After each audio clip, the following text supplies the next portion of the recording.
Assalamualaikum warahmatullahi wabarakatuh. Selamat datang di acara Didaktif, diskusi daring interaktif yang diadakan oleh Perpustakaan Supiyati.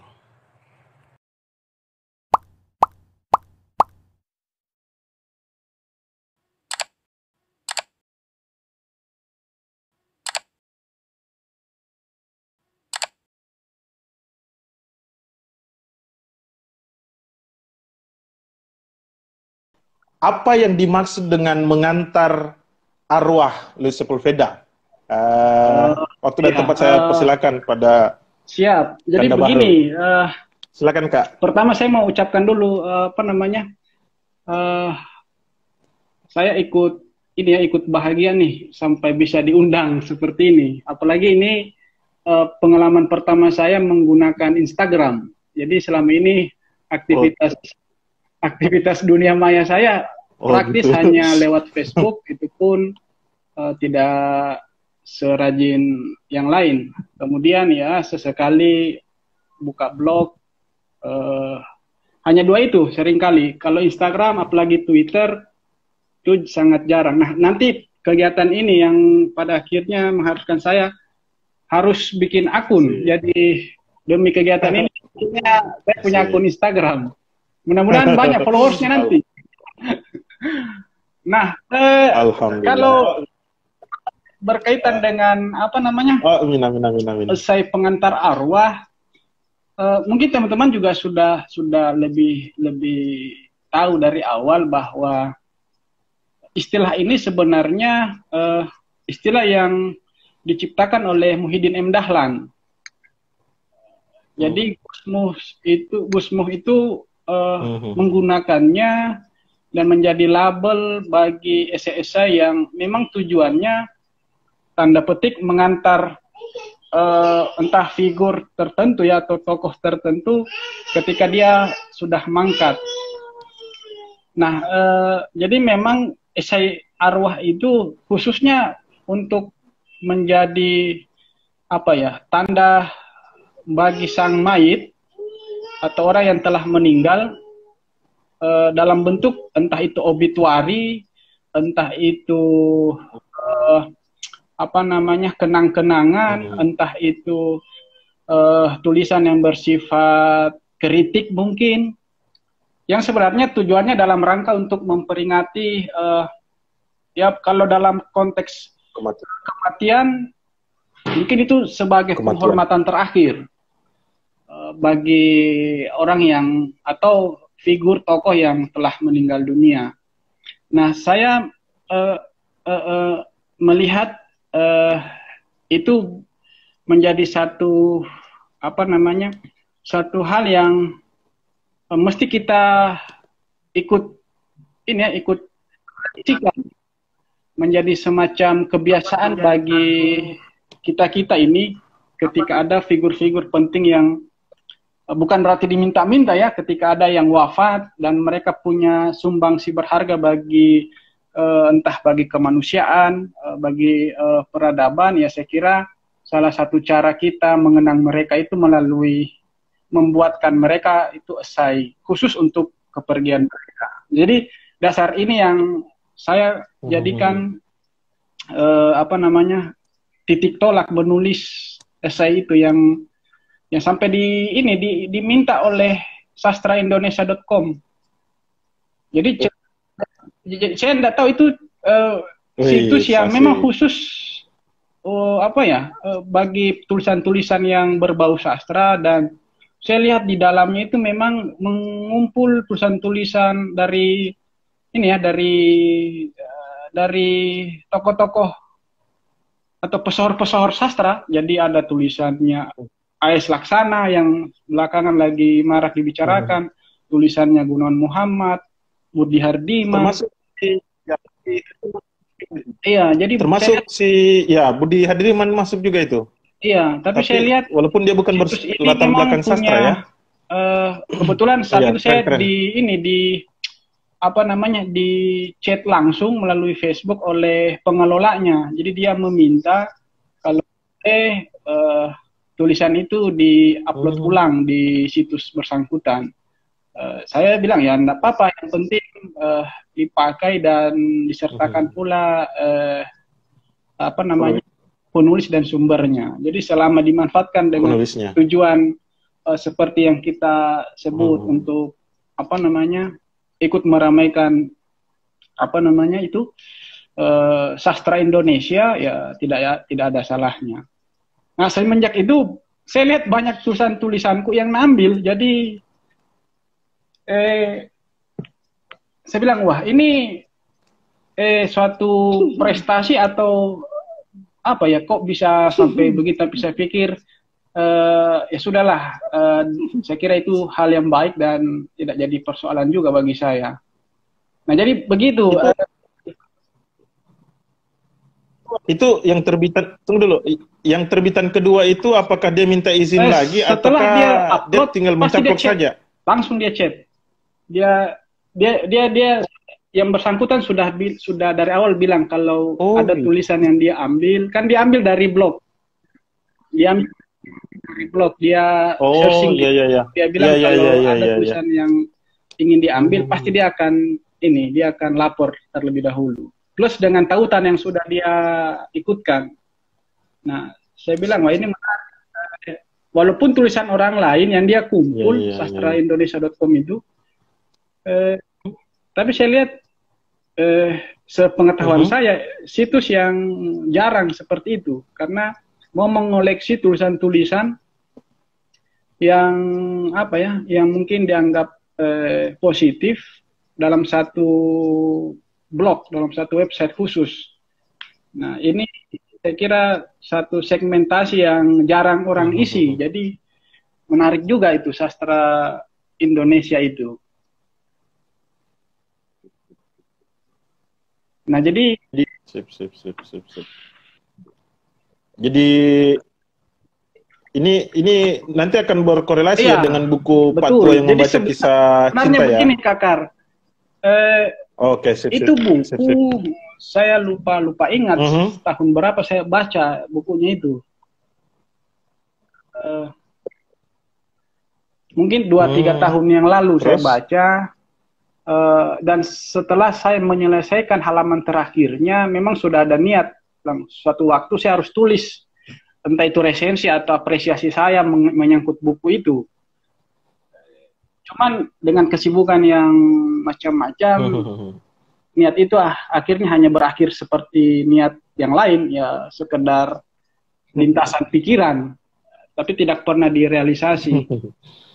Nah, akhirnya penulisnya ini meninggal di bulan Februari kemarin. Dan Februari, tanggal 25. Februari atau April? Iya, April. Oh, Februari ya? Jadi 25. Semenjak Februari. 25 ya? Oh iya. Sip. 25 Februari dia dinyatakan positif.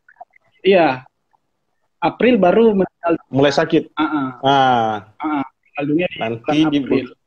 Meninggal? Nah, itu saya kaget karena malam harinya itu, di hari kematiannya, saya melihat postingan dari ini, Roni Agustinus, editor dan owner Margin Kiri itu. Ada dua penulis kalau tidak salah yang dia tulis statusnya berkaitan dengan wafatnya Luis Sepulveda saat itu. Nah, saya lihat, wah ini penulis yang sudah saya baca tulisannya kan, novelnya itu yang bagi saya menarik untuk diangkat ke dalam satu esai. Nah, didorong karena itu, dan saya juga katakan di tulisan saya bahwa saya berutang budi tanda petik tentang tulisannya itu. Jadi ya malam itu saya langsung menulis lewat jadi handphone saya pakai, saya kira ada aplikasi catatan. Nah, itu lewat situ saya tulis tanpa ditunggu lagi, karena bagi saya, wah ini perlu diabadikan berkaitan dengan beliau, apalagi beliau meninggal. Dan saya kira tradisi ini bagus untuk dimulai atau digalakkan bagi kita ini kan ya, yang selalu hidup di sekitar lingkungan ini, teman-teman yang bergerak di dunia literasi. Dan malam itu semenjak saya mau post entah mengapa itu esai arwah itu yang teringat. Nah, jadi otomatis saya tulis aja Iya, di iya, situ iya. di Kala Literasi kan saya upload. Wah, ini aja deh esai pengantar arwah karena berhubung yang saya tulis ini sudah lebih dulu mangkat. Nah, ceritanya begitu sampai akhirnya hadir tulisan itu. Kira-kira begitu, Bang Akar. Mhm. Sip, sip, sip, sip. Mungkin bisa ya ceritakan lah tentang apa isi substansi dari buku Pak Tua itu dan kemudian ceritakan pada halayak ramai sehingga oh ini yang menjadi alasan kuat dari Bahrul untuk menuliskan eh, Iya, esai tersebut gitu.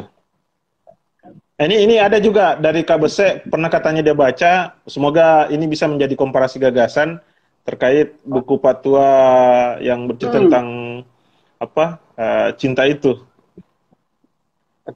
Kabarul biar fokus saja untuk berikan apa gagasannya nanti oh, saya saja yang fokus ke ini, jangan sampai fokus ke kamera, apa fokus ke catatan-catatan, iya. akhirnya Jadi lupa apa yang apa udah namanya? bilang gitu. Ini buku dari judulnya itu seolah-olah mengecoh. Kan judulnya ini Pak Tua yang membaca ini kan Oh ada di gitu. sini Pak Tua yang membaca kisah cinta.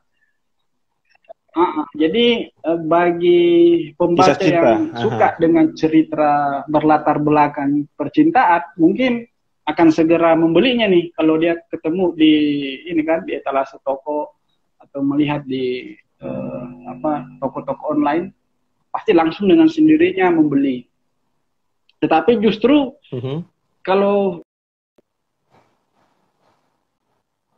agak berbeda, jadi dengan jalan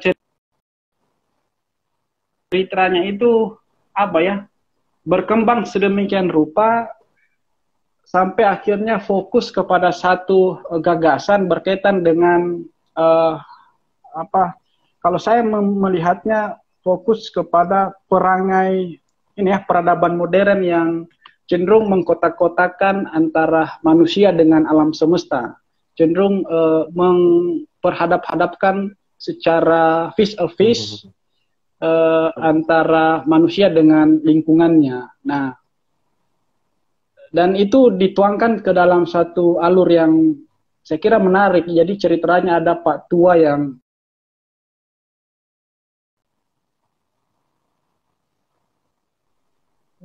seiring waktu Mhm.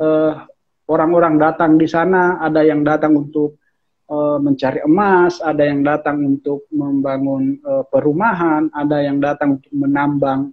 Uh, jadi mengundang aktivitas pertambangan yang besar-besaran sehingga pelan-pelan hutan Amazon ini mengalami eksploitasi besar-besaran. Nah, di konteks itulah tokoh bernama Jose Bolivar itu, Bovilar itu uh, hidup. Nah, Bismillah. sembari kehidupan Amazon yang pelan-pelan mulai diekstraksi oleh korporasi asing, di satu sisi kehidupan alamiah Amazon itu mengalami ancaman serius. Nah, sampai akhirnya aktivitas apa namanya itu aktivitas berburu hewan itu juga terjadi di situ. Nah, sampai akhirnya suatu waktu ada seorang bule, katakanlah pendatang yang punya bang itu untuk diburu, diambil kulitnya untuk dijadikan hiasan, meninggal. Jadi di ini ya di apa namanya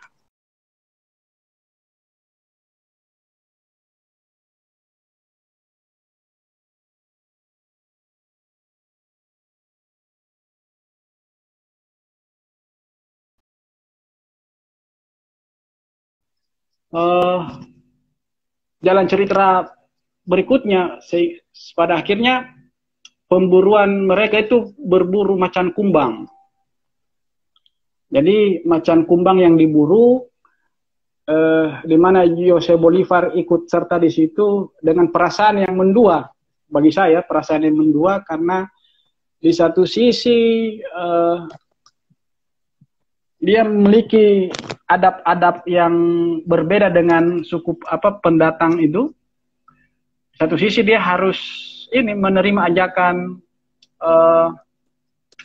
wali kota ya, atau petinggi pemerintahan di desa yang dia tinggali. Nah, jadi akhirnya pertarungan ini sebenarnya bercerita tentang antara manusia dengan alam bebas, atau kalau kita kerucutkan kembali, ini sebenarnya novel yang punya latar belakang kritik atas aktivitas yang merusak ekosistem alam. Jadi dia berbicara menyangkut isu-isu ekologi sebenarnya. Cuman dibumbui dengan gaya penceritaan yang seperti itu, kira-kira begitu. Nah, mudah-mudahan kalau teman-teman sudah baca, lebih asik dibaca langsung sih saya kira daripada ini mendengarkan penjelasan saya ini. Nah, kira-kira begitu. Jadi apalagi tanggal 5 kemarin kan ya, saya kira Hari Lingkungan Hidup. Nah, itu menarik sekali untuk dibaca dengan semangat seperti itu. Di tanggal 5 kemarin kan Hari Lingkungan Hidup ya, hari Jumat. Ya, 5 Juni itu. Iya. Nah, saya kira itu menariknya di situ. Jadi kisah cinta, tetapi bukan kisah cinta sebenarnya, tapi kisah itu ya, pertautan antara tarik ulur antara manusia dengan lingkungan hidupnya. Nah, kira-kira begitu. Begitu, Kakar. Tapi namanya tidak lancar di jaringan ini ke situ. Artinya masuk Ji. Tadi yang saya punya dari wifi langsung saya pindahkan ke ke jaringan Telkomsel saya karena tidak mendukung kayaknya wifi di sini. Makanya saya pindahkan ke tapi yang sinyalnya saya kira bermasalah bisa kok. Ya, jadi kemudian gini, jadi kemenarikan ternyata dari Patwa yang membaca kisah cinta memang lebih kepada relasi manusia dengan alam ya. Maksud saya kalau misalnya selain Patwa yang membaca kisah cinta, ada ndak buku-buku lain dari Luis ini? Kalau yang saya tahu, mungkin pernah dibaca baru buku ini yang diterjemahkan ke bahasa Indonesia. Baru buku ini. Bahasa Indonesia. Kalau buku-buku dari Luis Sepulveda itu banyak yang saya lihat. Itu pun belum semuanya diterjemahkan. Mungkin karena keterbatasan penerjemah dari bahasa Latin sehingga itu juga yang menjadi sebab banyak buku-buku bukan saja Sepulveda tapi penulis-penulis Amerika Latin yang belum bisa diterjemahkan ke bahasa kita. Ini satu masalah juga sebenarnya. Jadi karena setelah saya membaca buku ini, ya sadar tidak sadar saya tertarik untuk mencari buku-bukunya yang lain. Cuman sayangnya buku ini satu-satunya buku yang tidak diterjemahkan. Hanya satu buku yang diterjemahkan. Saya berharap mudah-mudahan Margin Kiri sebagai penerbit yang banyak mengalihbahasakan tulisan-tulisan dari penulis Amerika Latin mau menerjemahkan lebih banyak lagi sastrawan-sastrawan dari benua Amerika Latin itu. Nah, patut ditunggu sih sebenarnya bagi saya.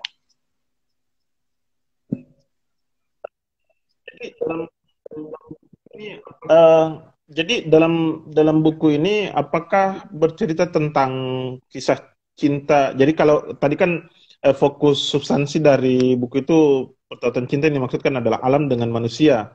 Apakah ada kisah cinta juga yang dilakukan misalnya antar tokoh yang satu dengan yang lainnya misalnya? Oh iya, Antara manusia A dengan manusia B? kalau dari sisi itu yang ingin kita Atau elaborasi, saya kira tidak terlalu menonjol dimensi-dimensi percintaan antara dua manusia, antara dua kelompok atau yang lainnya.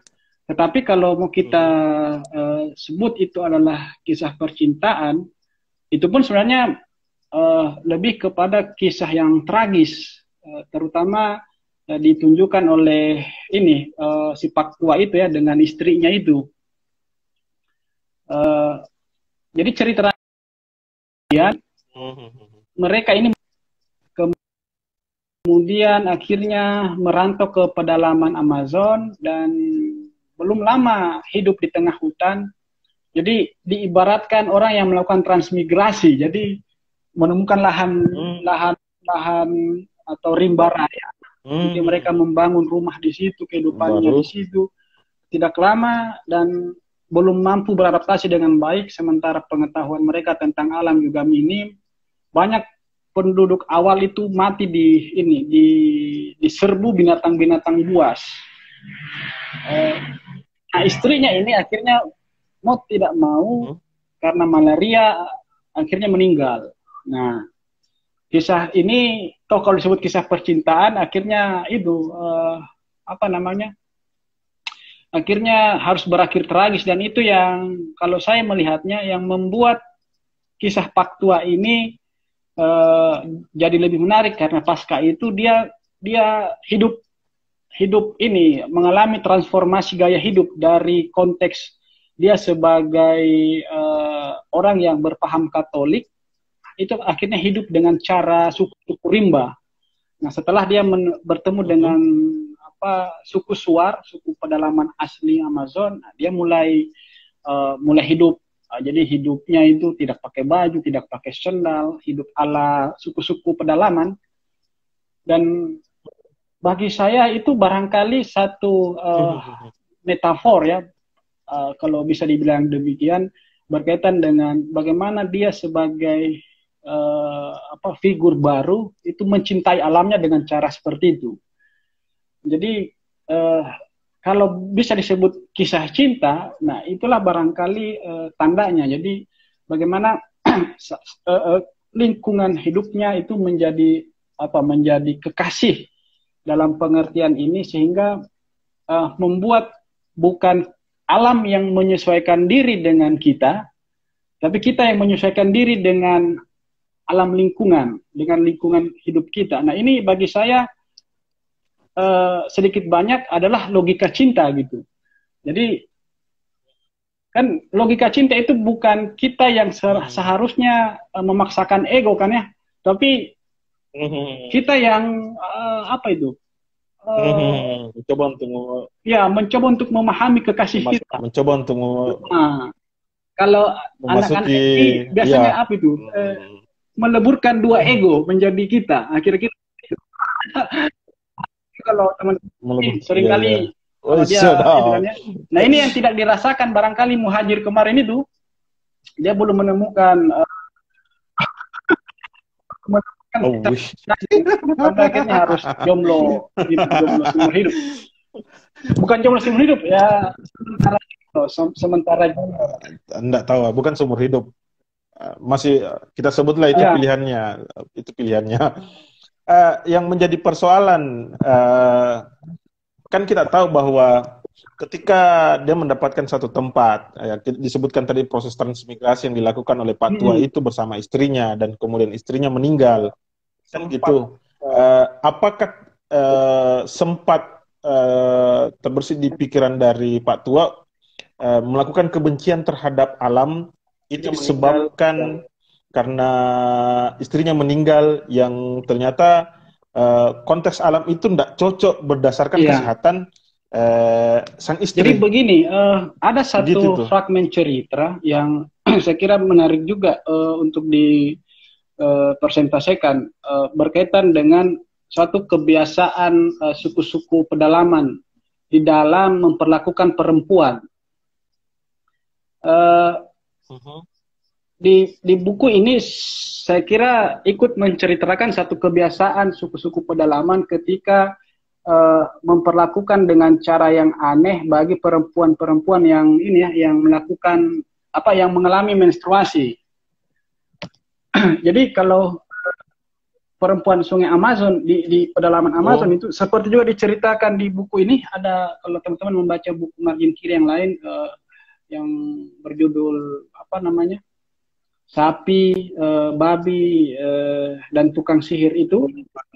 Nah, itu diceritakan di situ kalau perempuan-perempuan Sungai Amazon mengalami menstruasi itu sama seperti yang mungkin pernah dialami oleh perempuan-perempuan tradisional, itu dikucilkan, dia dipisahkan hidup jauh dari komunitasnya, jauh di dalam hutan dan dibiarkan sendiri, dan anehnya ada dibuatkan semacam kandang-kandang, jadi semacam rumah dan diungsikan sementara ke situ karena dianggap aib, dianggap najis, bahkan dianggap dosa.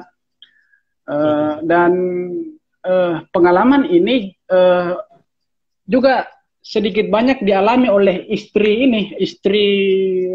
si Pak Tua ini, Jose Bolivar itu. Ditambah istri yang dia nikahi bertahun-tahun tidak memiliki dan tidak mampu melahirkan anak.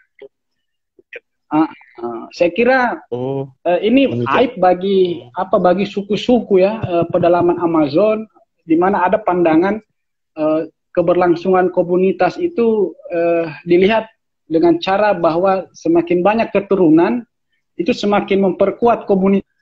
Jadi fungsi perempuan itu kan di satu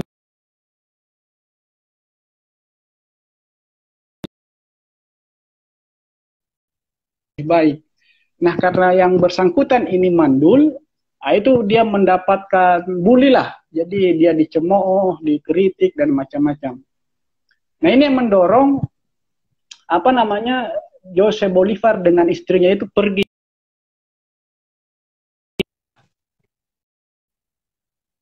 Bolivar ini punya kecenderungan membenci alam. Yang saya temukan tidak demikian. Justru yang dia jadikan sasaran tanda petik kebencian itu adalah itu tadi, tipe masyarakat yang secara tidak langsung ikut membuli istrinya itu yang tidak bisa melahirkan, kemudian bertahun-tahun itu hidup mandul dan semacam. Nah, itu yang saya kira fragmen penting juga yang digali, yang bisa kita lihat lebih jauh di novel Luis Sepulveda ini. Begitu, Kakak.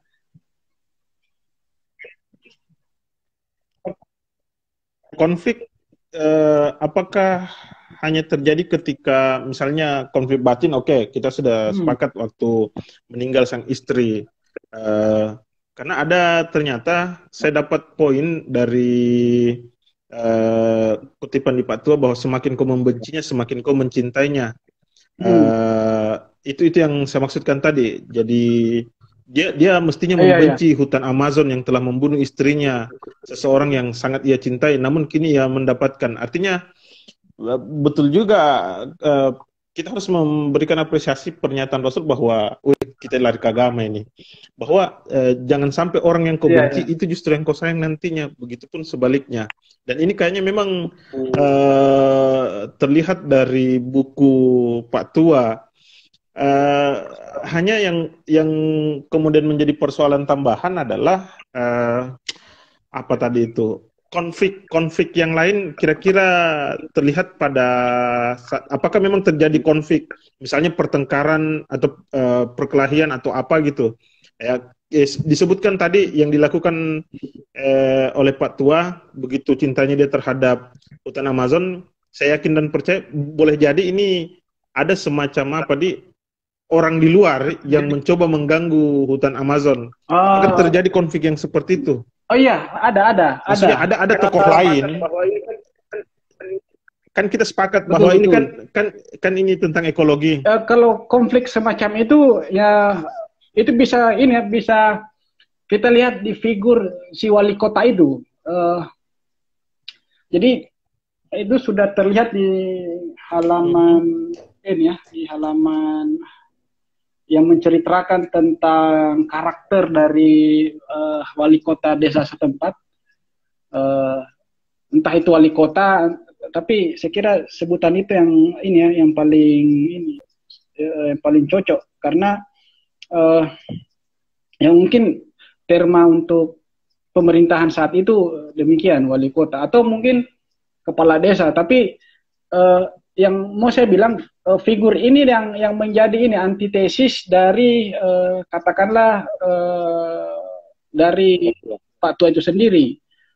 Dia ini kalau Pak Tua itu dicintai oleh warga setempat, nah sementara wali kota ini itu justru menjadi pusat ini ya, katakanlah sasaran cemoohan, walaupun dinyatakan secara diam-diam, sasaran kebencian, menjadi objek kesepakatan warga setempat dari apa yang disebut pemerintah.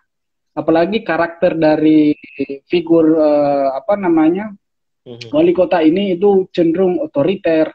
Dia jadi kerjanya cuman ini aja, cuman memerintah tanpa melihat apa kebutuhan-kebutuhan masyarakat yang bisa dia penuhi. Di samping dia punya kegemaran karena di Amazon itu kan dingin, jadi dia punya kegemaran mengumpulkan berkerak-kerak bir. Jadi dengan alasan dia tidak menyenangi minuman keras khas Amazon yang tidak sesuai dengan lidahnya. Jadi dia memonopoli semua itu. Jadi jadi coba bayangkan satu desa terpencil di Sungai Amazon yang terisolasi, katakanlah demikian, dari kehidupan luar. Dan kebutuhan-kebutuhan logistik itu hanya datang ke desa itu dalam masa rentang 6 bulan sekali. Nah itu bisa dibayangkan itu yang namanya logistik itu penting sekali di konteks seperti itu. Jadi 6 bulan sekali aja itu masuk aktivitas katakanlah pasar, aktivitas pengiriman logistik melalui kapal-kapal air yang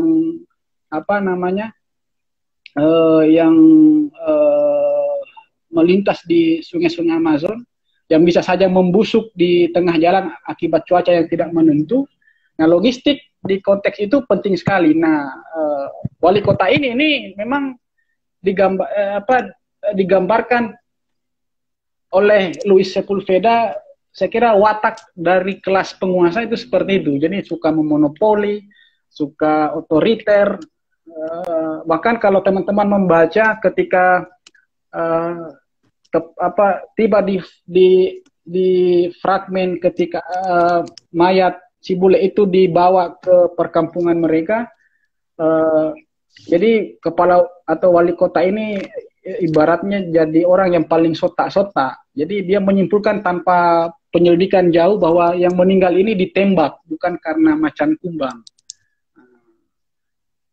Nah ini konflik, saya kira ini diramu Sepulveda bagi saya hanya sebagai ini aja, sebagai yang dia figurisasi ke dalam tokoh ini. Tetapi sesungguhnya kalau saya melihatnya di balik itu Sepulveda ingin menyatakan satu kritik bahwa kehidupan seperti di Sungai Amazon itu sebenarnya bisa berjalan tanpa ada ikut serta pemerintah, tanpa bahkan ikut serta negara.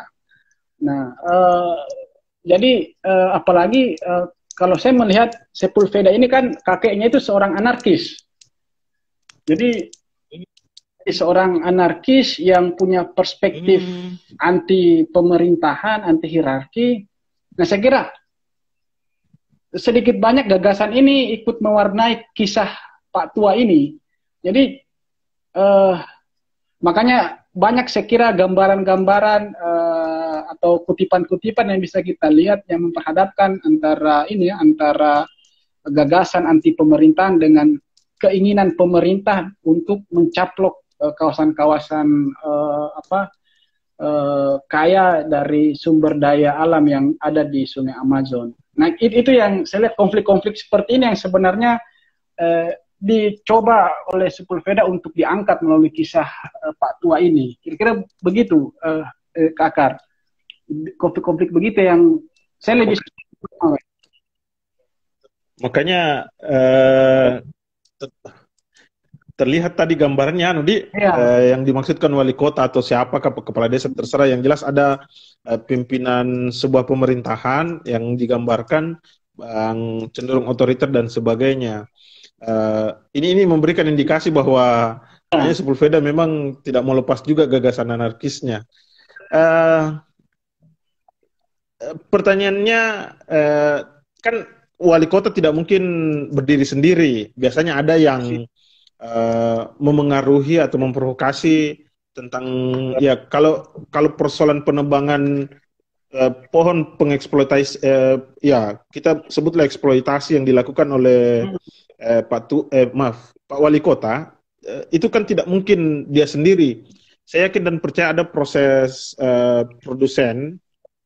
konsumen lain yang mungkin cerita ini, apakah masuk di dalam cerita ini, apakah seperti itu atau memang hanya khusus wali kota saja yang ingin berkuasa. Tadi saya sudah sebutkan bahwa sedikit banyak di kisah Pak Tua ini bercerita tentang banyak pihak yang masuk ke Sungai Amazon, mengekstraksi alam yang ada di situ, kemudian mengambil tanpa mempertimbangkan aspek jangka panjang berkaitan dengan ekologinya. Saya kira ini walaupun tidak disebutkan secara tersirat, tapi tersurat. Tapi saya kira dimanapun ya, bukan saja di hutan Amazon, mungkin di hutan Kalimantan atau di Papua sekalipun, ya pihak-pihak antara korporasi dengan pihak pemerintah setempat itu kadang bermain mata ya tanpa sepengetahuan warga setempat untuk mengambil keuntungan atas kandungan alam di tempat bersangkutan. Nah ini yang ada ya yang saya kira memang disitir-sitir oleh Sepulveda.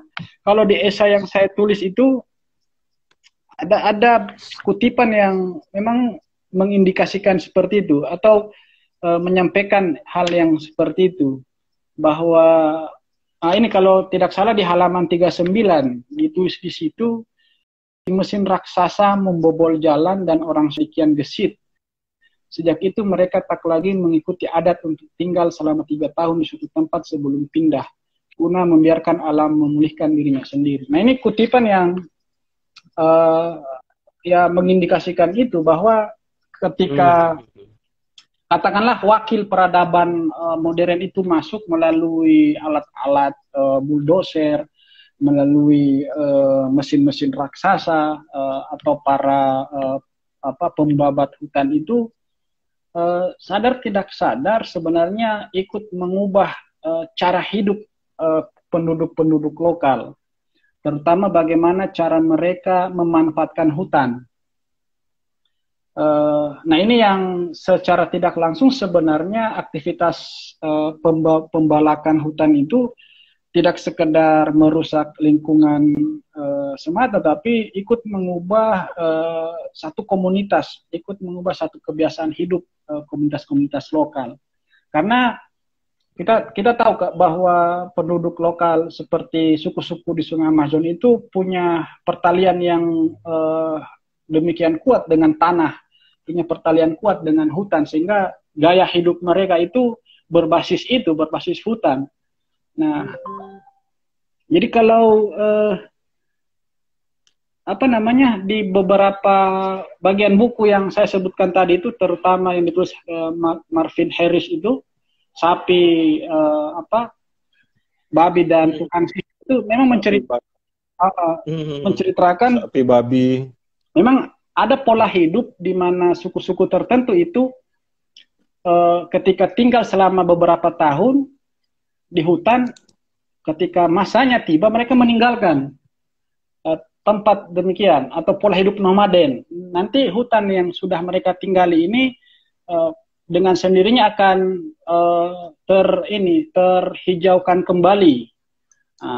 Dan ritme ini ikut menentukan gaya konsumsi mereka, gaya perkawinan, ikut menentukan tipe-tipe apa binatang yang harus mereka bunuh, tumbuhan apa yang mereka harus rawat. Nah, itu setidaknya masuknya itu pembabat hutan itu mengubah semua itu, sehingga ya suku-suku, jangankan sungai Amazon, di tanah air sendiri, kalau kita menengok di Kalimantan atau di Sumatera atau di Papua itu kan mengubah. Jadi kalau pemerintah kita ada program mengubah sagu menjadi beras, itu kan tidak sesimpel itu. Itu justru mengubah gaya hidup sebenarnya, mengubah pandangan mereka tentang alam dan sekitarnya. Nah, itu yang saya lihat menarik untuk diangkat di dalam novel ini. Nah, jadi ini yang membuat novel ini tipis tapi berbicara banyak hal menurut saya. Ya. Sangat substansial ya. Kira-kira begitu kan?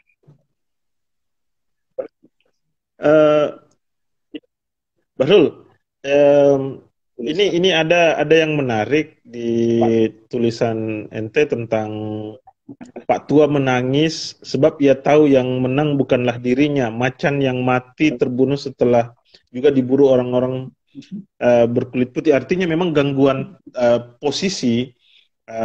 Apakah sempat terlintas di benak masyarakat untuk melakukan kita sebut pemberontakan gitu terhadap pemerintahannya, dalam hal ini wali kota yang kita sebut wali kota lah. Sempat tidak terlintas di pikiran mereka? Ya artinya kan kalau memang Sepulveda ada bumbu-bumbu anarkismenya, pasti ada juga gagasan-gagasan untuk memberikan gambaran bagaimana masyarakat melakukan pemberontakan terhadap pemerintahan yang cenderung misalnya otoriter dan sebagainya. Atau tidak ada, pokoknya karakter wali kota begitu teruslah. Iya. Cuma dia di cerita belakang istilahnya tuh, di cerita belakang oleh masyarakatnya bahwa ini kejam ini, otoriter dan sebagainya. Gimana itu? saya tertarik nih sama wali kotanya. Saya kira ini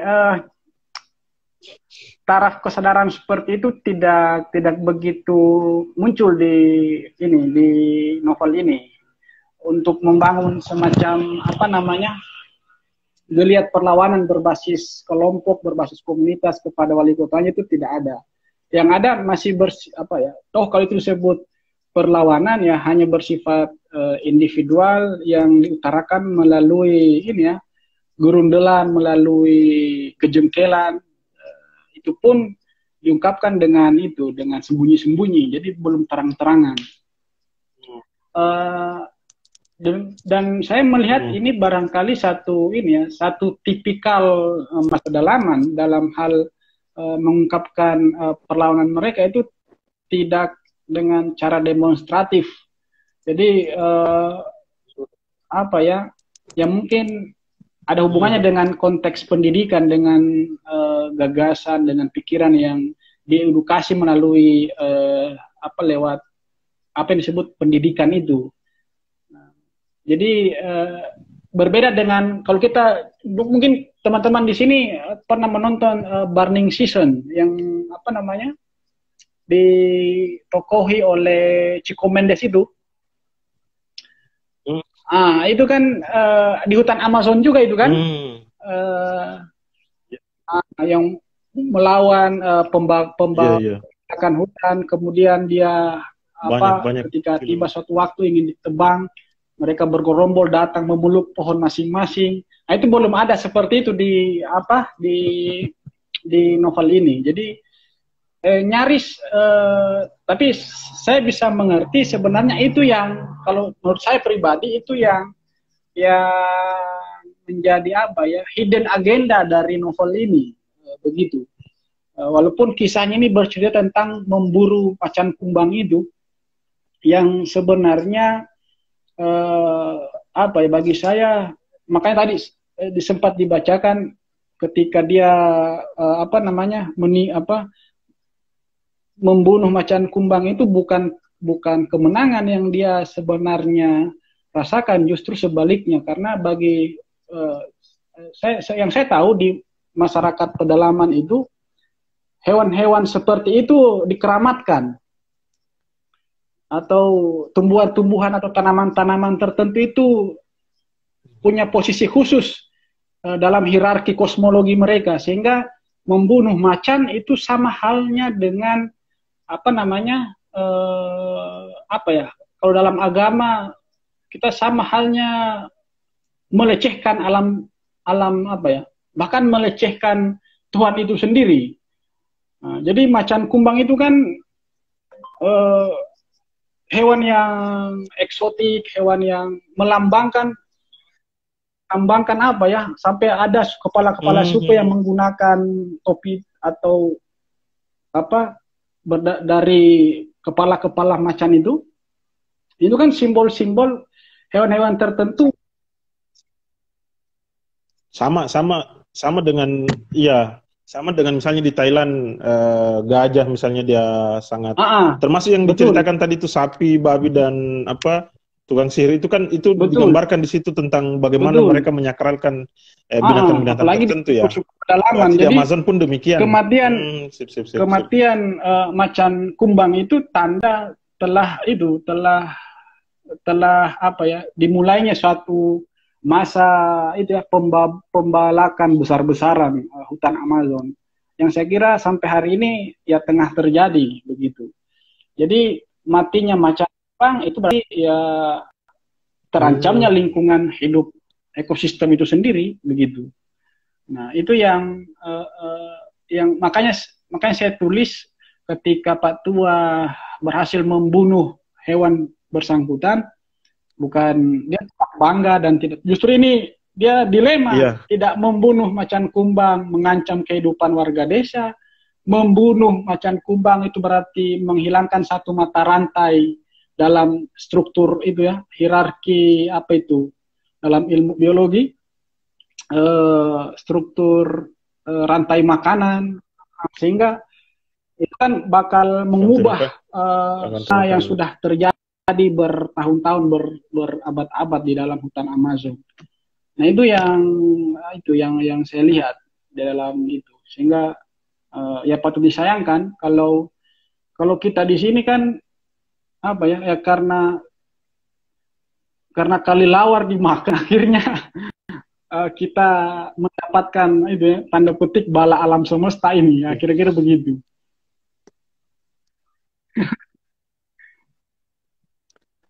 Ini ada paragraf khusus yang saya lihat di tulisannya Bahrul.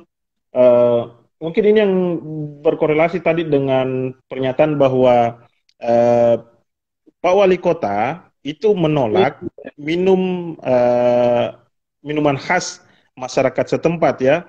Jadi saya membaca di sini, untuk menghormatinya mereka lukis tubuhnya dengan warna-warni ular boa dan memintanya bergabung dalam tarian. Penerimaan Bolivar sebagai bagian dari kehidupan asli suku Suar diupacarakan dengan meminum natema. Oh, berarti nama minumannya natema ya? Natema. Suatu minuman khusus yang berefek halusinatif, artinya agak memabukkan ini juga ya. Cuma ini yang saya tidak tahu ini. Iya, itu nama pohonnya, Kak. Jadi ada di situ disebut pohon yang punya akar khusus untuk membuat racikan minuman itu. Nah, namanya itu natema. Sama kalau kita di sini kan buah enau atau tua itu cuman mereka tanaman, akar tanaman yang memang punya efek halusinatif. Bukan sekedar mabuk, tapi halusinatif. Yang saya kira ini punya peran penting, terutama bagi pemuka-pemuka suku ya, terutama dukun-dukun mereka itu kan kalau bercengkrama dengan dunia dunia arwah atau dunia roh, dunia leluhur itu kan perlu fana ke cara seperti itu. Jadi ada efek-efek itu yang ditimbulkan oleh minuman ini. Kalau kita orang-orang yang akrab dengan agama, kita katakan ya mungkin itulah fase pertemuan dimensi spiritualitas. Itu yang dipakai di dalam perjamuan itu. Menurut saya minuman seperti itu ketika dia menandai peralihan hidup atau diterimanya Jose Bolivar menjadi menjadi masyarakat asli. Artinya ini sudah subtil sekali sampai mengikutkan satu minuman yang khas sekali dari suku Suar itu. Iya, menarik patut juga dicoba ini, itu Kak. Kalau ada ya minumannya. kiranya bisa dicoba-coba juga itu. Bisa Andi. Jadi, tapi masalahnya konteks daerah juga berpengaruh karena hutan Amazon kan dingin, jadi memang cocok untuk kondisi di sana. Mungkin kalau Bisa kita di Indonesia, panas sekali sebelumnya mungkin. Kak. Entah kalau dikasih masuk di kulkas dulu, dikasih masuk di kulkas dulu. Biar di. Oh iya. Kulkas. Oh iya, betul.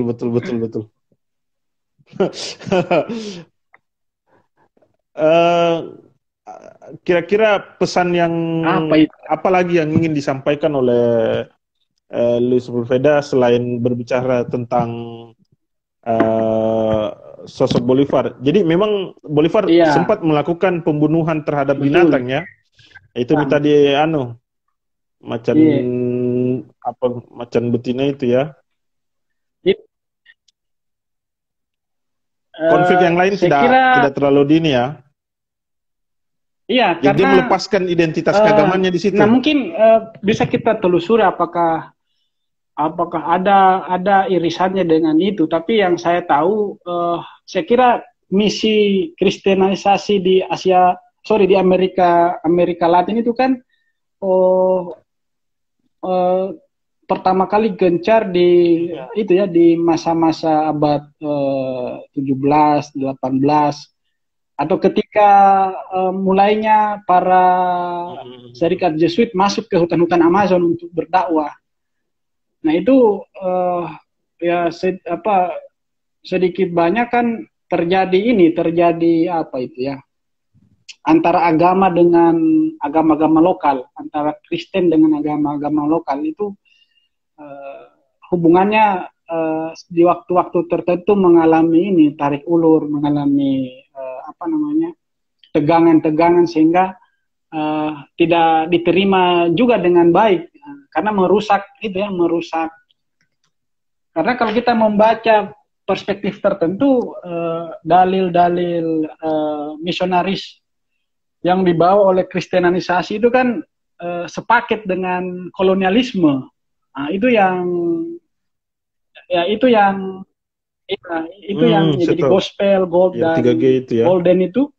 Nah, itu kan glory itu kan glory mengancam juga adat-adat lokal, bahkan agama lokal. Nah, di situ saya lihat ada satu fragmen di mana itu tadi. Jadi si Pak Tua ini akhirnya menanggalkan semua itu dan lebih memilih hidup dengan cara suku-suku pedalaman Amazon.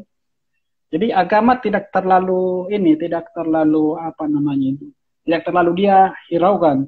Justru dia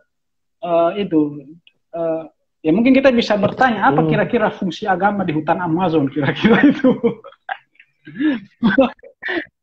jadi dia lebih gaya hidup Suar. Nah, gitu. Jadi